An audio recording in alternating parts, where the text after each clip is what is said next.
कह तो ये सही रहे, गर्मियाँ सीजन नहीं, त्योहार है, फेस्टिवल।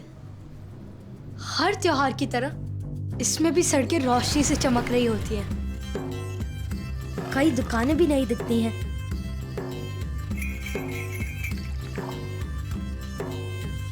इस त्योहार के रीति रिवाज काफी अनोखे हैं।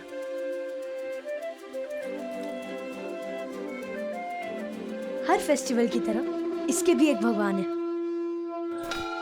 पूर्ण श्रृंगार और टुल्लू पंप से स्नान के बाद कूलर देवता की स्थापना होती है। फिर 3 महीने तक इनके प्रसाद के लिए भक्त झोली फैलाए खड़े रहते हैं। वैसे तो इस त्योहार में दिवाली के पटाखे भी हैं, पर एटम बम तो तब फटता है जब साल भर बाद आपको आपके बिछड़े दोस्त मिलते हैं। लंगड़ा, चौसा, हाफुस, दशहरी। इतनी खुशी के शुभ अवसर पे कैदियों को भी छोड़ दिया जाता है। सारी जेलें खाली होती हैं। हर्षो,